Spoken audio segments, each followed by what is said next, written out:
यहोवा भला है और उसकी करुणा सदा की है। हमारा परमेश्वर, हमारा प्रभु यीशु मसीह इतना भला है कि वो ढूंढने पे मिल जाता है, खटखटाने पे खोल देता है और मांगने पे दे देता है। सच में प्रभु यीशु मसीह बहुत प्यारे हैं, बहुत अच्छे हैं। मैं अपनी गवाही शुरू करती हूँ। मैं उत्तर प्रदेश के एक अग्रवाल परिवार से बिलोंग करती हूँ। मेरे पापा एक बिजनेसमैन थे और वो बहुत सक्सेसफुल बिजनेसमैन थे। जब वो 20 साल के थे तब उन्होंने बिजनेस शुरू किया और उन्होंने बहुत सक्सेस को, बहुत सफलता को प्राप्त किया।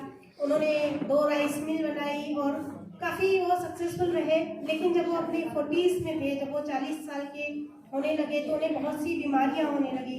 उन्हें बहुत भयंकर माइग्रेन था और उन्हें डायबिटीज़ हो गई और इसका प्रभाव जो है उनके व्यापार में भी पड़ने लगा और व्यापार में थोड़ा थोड़ा नुकसान होने लगा और धीरे धीरे ये सब चीज़ें बढ़ती गई। फैमिली इश्यूज भी थे और ये सब चीज़ें जब बढ़ती गई तो पापा कर्जों में आने लगे और मम्मी भी मेरी बीमार रहने लगी। और इन सब चीज़ों के साथ क्या हुआ कि मम्मी पापा का पूजा पाठ, जो वैसे भी बहुत धार्मिक परिवार था मेरा, हर तरह के हम लोग धर्म कांड करते थे, और लेकिन जब तकलीफें आने लगी तो उनकी जो ये फ्रिक्वेंसी थी ये धार्मिक क्रियाकलापों की वो बढ़ने लगी और वो बहुत ज़्यादा और धार्मिक होने लगे। हमारे घर पे कभी मृत्युंजय जाप होता था, कभी हमारे यहाँ जागरण होते थे, हवन होते थे, और कभी कोई बता देता था तो उस पुजारी के पास जाके काली माता की पूजा कराते थे। फिर किसी ने बोला तो सुबह 4 बजे उठ के हमारे यहाँ रोज़ जो है सुंदरकांड होता था। इवन जब पापा को बिजनेस के काम से बाहर जाना पड़ता था तो हम लोगों की भी ड्यूटी लग जाती थी और हम लोग सुबह 4 बजे नहा धो के सुंदरकांड करते थे। तो हमारा बहुत ही धार्मिक परिवार था। और इसके अलावा हुआ ये कि जब मैं 8th क्लास में थी, मेरे बेटे की उम्र थी, तो मेरी मम्मी बहुत ज़्यादा बीमार हो गई और वो एक तरह से 1 महीने वो बिस्तर पे थी, उनको कुछ होश नहीं था, वो सोती रहती थी। तो पापा ने एक मौलवी को बुलाया और उन्होंने बोला कि इनके ऊपर जिन है। तो हम लोग जिन निकालते थे मम्मी के ऊपर से, वो हमें लौंग देते थे, हम मम्मी की एड़ी से उस लौंग 2 लौंग को गड़ाते थे और मम्मी के कान पे हॉर्लिक्स की कांच की खाली बोतलें लगाते थे। और मेरी छोटी बहन बोलती थी कि मुझे जिन दिख रहा है, अभी एक लेडी जिन निकली, अभी एक मेल जिन निकला। और ऐसे हमने सैकड़ों जिन, कई मतलब 1-1.5 महीने तक हम रोज़ मम्मी के अंदर से, वो मौलवी साहब रोज़ रात में हमारे यहाँ आते थे और हम रोज़ मम्मी के अंदर से जिन निकालते थे। मैं आपको ये सब बता रही हूँ कि हमने सब कुछ किया। आप नाम लो, हमने वो मतलब धर्म कांड अपने घर में किया हुआ है। फिर जब मेरे चाचा की शादी हुई तो मेरी चाची बोली कि हमारे पीहर में श्याम बाबा को बहुत मानते हैं, तो आप श्याम बाबा के जागरण करो। तो हमारे यहाँ मेरे पापा लोग श्याम बाबा की भी पूजा करने लगे, उसके भी जागरण होने लगे। इन सब चीज़ों के साथ एक चीज़ मैं मेंशन करना चाहूँगी कि मेरी छोटी बहन है, हम 4 भाई बहन हैं। मेरी बड़ी दीदी है, मैं 2nd नंबर की हूँ। फिर 3रे नंबर पे मेरा भाई है और सबसे छोटी मेरी सिस्टर। तो मेरी छोटी सिस्टर जब वो 14 साल की थी तो उसे मिर्गी के फिट्स आने लगे और उसका ये बहुत तकलीफ दे होता है, क्योंकि हम लोग छोटे से टाउन में रहते थे तो हमें एजुकेशन के लिए बाहर जाना पड़ता था, तो उसको बाहर नहीं भेज सकते और बहुत सारी दिक्कतें होती थी। और जिस दिन उसे फिक्स नहीं भी आते थे तो वो बहुत जोर से कांपती थी। उसके हाथ में अगर चाय का कप होता था तो वो गिर जाता था, वो जगह जगह गिर जाती थी, वो टॉयलेट में गिर जाती थी, उसे सुबह सुबह ही ये फिट्स आते थे। तो ये बहुत मतलब मम्मी पापा बहुत इस चीज़ से परेशान थे और ये सब चीज़ें हमारे साथ चल रही थी। लेकिन मैं आपको ये बताना चाहती हूँ, इन सब परेशानियों के साथ जब मैं टीन एज में थी, यही 13-14 साल की एज में, तो मेरे मन में बहुत से सवाल जो है वो पनप रहे थे कि ये ईश्वर जिन्हें हम पूज रहे हैं, ये जो मूर्तियाँ मेरे घर में लगी हैं, ये ईश्वर नहीं हो सकती, ये कहीं ना कहीं मनुष्य की कल्पना है। मुझे ऐसा लगता था कि मनुष्य ने सोचा कि मेरे 2 हाथ हैं तो ईश्वर मुझसे शक्तिशाली होगा, तो इसलिए उसने ईश्वर को 4-5 हाथ दिए। मनुष्य सोचता है मेरा 1 सर है और ईश्वर मुझसे शक्तिशाली होगा, तो उसने ईश्वर को 3-4 सर दे दिए। ये मैं सोचा करती थी। अगर कोई हिंदू भाई बहन सुन रहा है तो मैं उसे बोलना चाहूँगी कि मैं बिल्कुल भी ऐसे क्रिश्चियन लेडी हिंदुइज्म को क्रिटिसाइज नहीं कर रही। मैं भी हिंदू थी और बहुत धार्मिक फैमिली से बिलोंग करती थी। ये एक बच्ची के मन के सवाल थे और मैं सोचती थी कि हमारे हिंदू धर्म में कहा जाता है कि काम, क्रोध, लोभ और माया से मुक्त होना ही उद्धार की प्राप्ति है, इंसान की परफेक्शन, सिद्धता की प्राप्ति है। और मैं जब हम अपने ईश्वरों की कहानियाँ पढ़ते थे तो मैं सोचती थी कि ये लोग तो खुद काम, क्रोध, लोभ और माया से मुक्त नहीं है। मतलब इनमें काम भी है, क्रोध भी है, लोभ भी है, माया भी है, तो ये इंसानों से कैसे एक्सपेक्ट करते हैं। और फिर मेरे को एक चीज़ का मैं बहुत मतलब बॉदर करती थी कि ये फूल, माला, अगरबत्ती, ये तो फिजिकल चीज़ें हैं, भौतिक चीज़ें हैं, इनसे ईश्वर तक कैसे पहुंचा जा सकता है। जो आत्मा और परमात्मा का मिलन, जो हम बोलते हैं कि आत्मा और परमात्मा का मिलन ही जो है वो इंसान का मतलब लक्ष्य है। वो 84 लाख योनियों के बाद जो है आत्मा जो है वो परमात्मा में विलीन हो जाएगी। तो ये सब चीज़ें मुझे परमात्मा तक कैसे पहुंचा सकती हैं। हो सकता है मैं बहुत गरीब हूँ और कभी मेरे पास फूल, माला, अगरबत्ती, धूप खरीदने के पैसे ना हो, तो क्या गरीब इंसान की आत्मा परमात्मा से नहीं मिल पाएगी। तो मैं किसी ऐसे ईश्वर की तलाश में थी। मैं ऐसा सोचती थी, मैं कहीं तलाश करने नहीं गई, बच्ची थी, मैं सोचती थी ईश्वर तो वो होना चाहिए कि जब आत्मा से पुकारे तो आत्मा सुन ले, पर आत्मा जब पुकारे तो परमात्मा सुन ले। और बाइबल में लिखा है कि परमेश्वर आत्मा है और अवश्य है कि उसकी आराधना हम आत्मा से, सच्चाई से करें। तो ये मेरे जवाब थे, ये मेरे मतलब सवाल थे, जवाब नहीं सवाल थे। और मैं ऐसे बहुत सारी चीज़ें सोचती थी कि संस्कृत में ही क्यों श्लोक पढ़ना, मैं इंग्लिश में प्रेज एंड वर्शिप मतलब इंग्लिश में पूजा क्यों नहीं कर सकती। और मैं बच्ची थी और इस तरीके के बहुत सारे सवाल मुझे लगता था कि जिसने सृष्टि बनाई है वो गॉड इतना लोकल क्यों है, वो ईश्वर इतना लोकल क्यों है कि उसे पर्टिकुलर ड्रेस पहनने पे ही वो आंसर देगा पूजा का। और इस तरीके से मेरे को बहुत सारे सवाल मेरे दिमाग में चलते थे कि जो जिसने इतनी बड़ी सृष्टि बनाई है वो गॉड जो है इन सब चीज़ों से परे होना चाहिए, वो भाषा से परे होना चाहिए, वो पहनावे से परे होना चाहिए, और वो ये रीति रिवाज और कर्म कांडों से परे होना चाहिए। ये सब मैं सोचा करती थी। और ऐसे करते करते मैं काफ़ी बड़ी भी हो गई, मैं 23 ईयर्स की थी। और जब हमारे फैमिली फ्रेंड्स थे, मतलब मेरे भाई का दोस्त और मेरी दीदी की फ्रेंड, वो दोनों भाई बहन थे, वो अनाथ थे और हम उनके यहाँ गए थे किसी काम से। और वो मतलब मैं और मेरी छोटी बहन गए थे और वहाँ पे उन्होंने हमें प्रभु यीशु मसीह के बारे में बताया।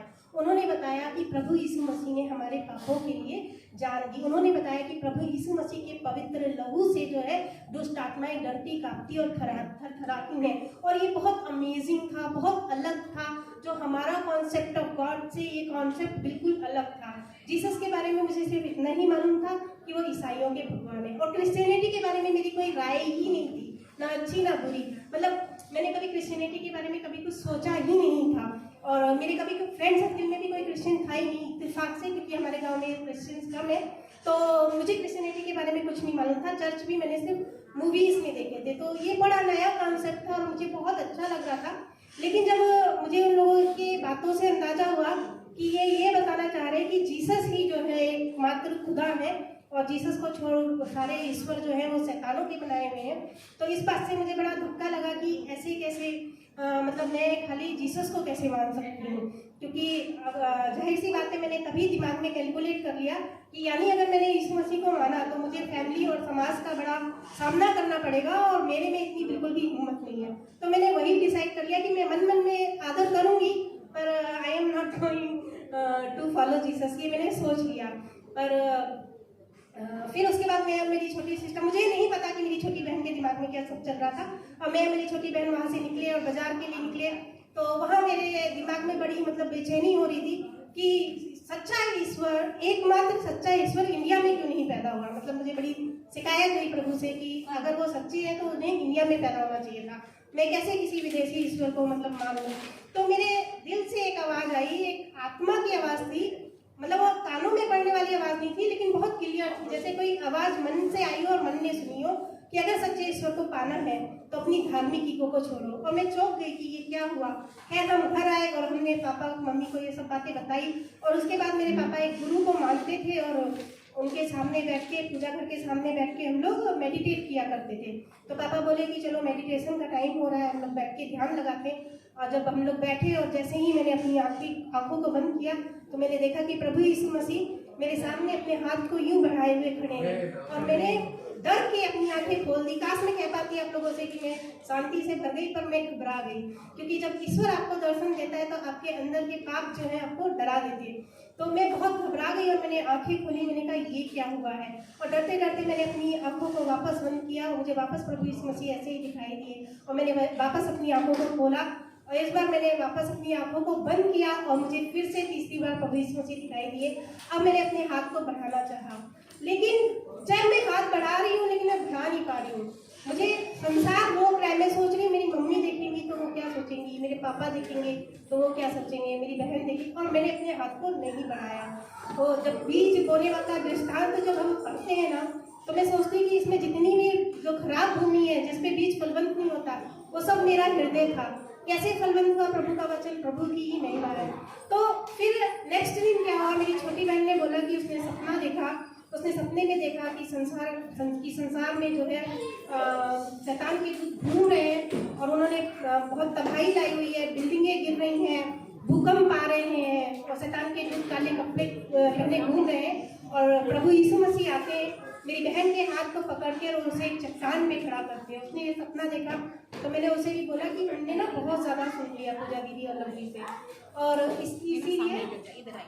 इसलिए हमें ये सारे जो है भ्रम हो रहे हैं, मतलब हम इसके बारे में ज़्यादा सोच रहे हैं, इसके लिए ये सारे हमको भ्रम हो रहे हैं।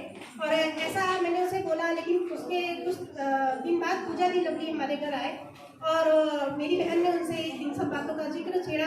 फिर मैंने भी उन्हें अपने दर्शन के बारे में बताया, तो उन्होंने कहा कि आप लोग परमेश्वर के द्वारा चुने हुए लोग हो, आप प्लीज़ आप लोग चर्च आओ। तो हम गए, चर्च गए, और वहाँ हमने प्रार्थना को देखा, और फिर लास्ट में वचन बहुत अच्छा हमें लगा, दिल को छूने वाला वचन था। और फिर प्रार्थना के बाद उन्होंने, पास्टर ने बोला, एक लड़के के लिए जो कि 16-17 साल का जवान लड़का था, उसको मिर्गी के दौरे आते थे और वो घंटों तक उसमें तड़पता रहता था। तो पास्टर ने बोला है कि ये भाई जो है घंटों तक तड़पता रहता है, तो आप लोग इसके लिए प्रार्थना करें, घुटनों पे आ जाएं और ऐसे प्रार्थना करें कि ये आपका भाई हो और ये आपका बेटा हो। और सारी चर्च घुटनों पे आ गई, और मैं और मेरी बहन, हालांकि हम पहली बार चर्च गए थे, हम भी घुटनों पे आ गए, और हमने रो रो के उस भाई के लिए ऐसे प्रार्थना की जैसे हम वर्षों से प्रार्थना कर रहे हो। और वो भाई प्रभु की तरह से चंगा भी हो गया। और मतलब ये हमारे लिए बहुत अमेजिंग एक्सपीरियंस था, किसी और के लिए प्रार्थना करना, क्योंकि हमें सिर्फ इतना मालूम था कि ईश्वर शक्तिमान है, दयालु है, उसको प्रसन्न करो, पूजा पाठ करो, तपस्या करो तो आपको कुछ आशीषें देगा। हमें ये नहीं मालूम था कि ईश्वर प्रेम करता है, हमें ये नहीं मालूम था कि चरवाहा खुद अपनी भेड़ें ढूंढता है, हमें ये नहीं मालूम था कि हमें परमेश्वर भोज देता है कि हम उसकी बनाई सृष्टि के और उसकी संतानों को अपने भाई बहन समझे, किसी और के लिए ऐसे प्रार्थना करें कि जैसे वो अपना ही बेटा हो, अपना ही भाई हो। तो ये सब बहुत अमेजिंग था। और मैंने और मेरी बहन ने उस दिन के बाद ना तो किसी के आगे माथा टेका और ना हमने चर्च जाना छोड़ा। मैं आपको एक बात बता के बहुत उत्साहित करना चाहती हूँ कि मेरी बहन की जो बीमारी थी वो जल्दी से ठीक नहीं हुई, सालों लगे।